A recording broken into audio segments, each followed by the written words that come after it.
Urgent ke barang? Urgent lah bro. Tak, sebab kalau priority dia ada ruang masa sikit. Salah ambil nak ambil. Ni barangnya. Ni motor apa ni? Barang motor apa ni? Motor ni? Susah. Ya.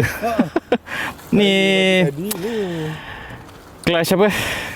Coil, magnet coil. Magnet coil dengan dia punya casing. Casing. Tu dengan brake ni ni. Sadai lah motor. Ada kat bengkel. Pagi tadi tengah bawa atas highway. Tiba-tiba rantai putus melibas kena ke ni. Crankcase. Aduh. Dah lah baru lepas 2 hari baru keluar. Aduh. Hari kedua dah kena. Berapa lah kos tu? Itu 2,500. Yang ni 300 lebih. Mujual second hand. Kalau baru ni 200. Ni kat mana hantar Aizat? Tak, saya hantar itu bengkel sini je. Boleh dia buat Dia kata dia pernah buat. Oh. Ni nak hujan ni menakutkan. Rumah saya dekat Sungai Pesi. Allah. Cari job patah balik ni. Tu. Okay. Okay, Assalamualaikum. Assalamualaikum. Moga cepat sembuh lah motor. Okey, terima kasih.